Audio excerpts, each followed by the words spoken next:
Hey, hey, what's up? Okay, hopping on here to give you a little pep talk on how to internally motivate your kids. Because here's something funny. I have a little story for you. The other day, so we've been living in Arizona for what? Not even 3 weeks yet, I don't think. End of July, very end of July. And so we've been really working on getting systems back in place in the house and trying to get things back under control here. And my little boy, so if you have followed me for a little while, you know I have a freebie. I'll drop it in the show notes, but it's my little task list. But I talk about in the task list like how to internally motivate our kids, why I created the list and all of the things. And you can print it out and get a laminator and like stick it on your fridge. It's so good. And my little boy, I had finally hit this point where I was like, okay, we're moved in, we're unpacked. I am ready for some order again. I was feeling a little out of control, a little wild. And one day, I don't even want to say one day, it always builds up, right? It always builds up. And then we're just like, we hit this point where we're like, I am done. And I was like, I am done trying to remind the kids that like our tasks still exist. And I printed out a whole new chore chart. I put it up on the fridge. And if they weren't getting their stuff done, I was like, here's your consequence today. Here's your consequence today. Because I'm over asking you guys 50 times. It's like when we moved in here, I resorted back to all of my old habits and patterns for a hot minute. It's almost like I went back into survival mode. And so I was back in all of my old habits and patterns and just trying to survive and get the house unpacked and keep a business moving forward and keep my VAs going and just all the stuff, right? And my little boy looks at me and he goes, Mom, why do you force us? Why do you use force to get us to do things? And I was like, whoa, tell me more. It's like, tell me about this force. And he's like, well, you always say, and he goes through these phases every now and then where he gets a little bit more emotional. And this was just like one of his emotional, like, few days. And he was like, well, if we don't do this, then we can't do that. If we don't do this, then we don't get that. And I finally looked at him and I said, buddy, we have expectations in our house and we're all part of a team. This is how I always explain it to him. But we're all part of a team. And if we don't all do our part, then who's going to end up doing all of it? And so tell me why I should do all of it while you just get to play and not help out and live here and we cook you food. And I don't ever say that whole part, but I'm like, why should I be the one having to do all of it while you get to just like play and do it your thing? And he kind of sat there for a second and he was like, oh, well, that doesn't sound very fair. And I was like, no. And so we had this whole conversation around it. But when we are trying to internally motivate our kids, and how his therapist taught it to me was we are not forcing them to do anything, right? He has a choice. He can do that chore or not, right? He can choose to do it, he can choose to not. But if he doesn't do it, yeah, there's a consequence, but there's a consequence to everything in life.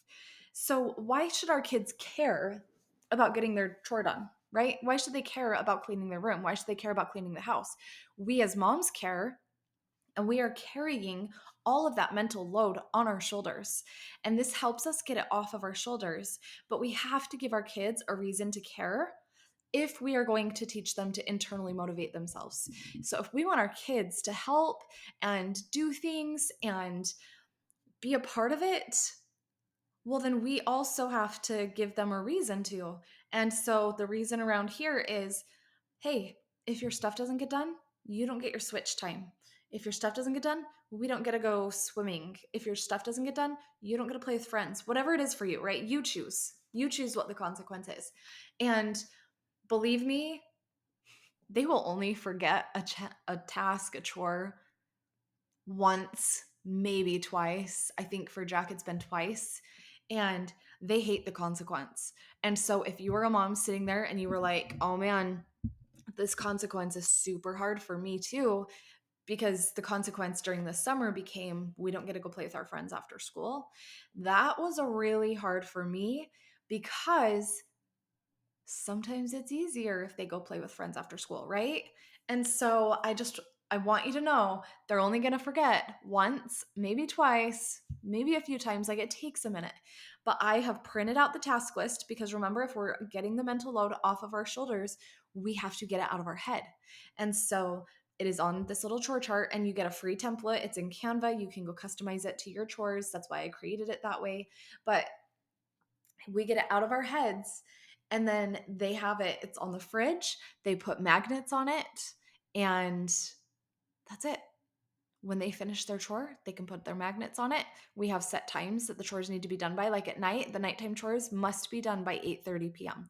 Nobody wants to listen to somebody vacuuming the house at 11 o'clock at night when we're trying to sleep. And that would be my teenagers. And so put a time limit on it.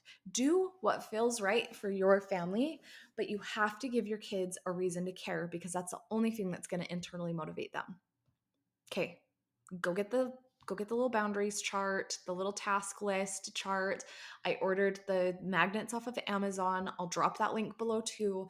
But it is incredible. It is so helpful when we teach our kids to internally motivate themselves. We can get it off of our shoulders. And I will tell you, from when I started this in January to where I am now, I don't think about, you know how sometimes, okay, we implement a new chore list or a task list or whatever, and it still like sits on your mind and you're still like reminding your kids. Your kids do not get any reminders. Sometimes we'll say, hey, do you have everything done? That's it. Like, hey, make sure you get everything done this morning. That's all we will say. If they missed a task and like we know that they missed a task, we do not remind them.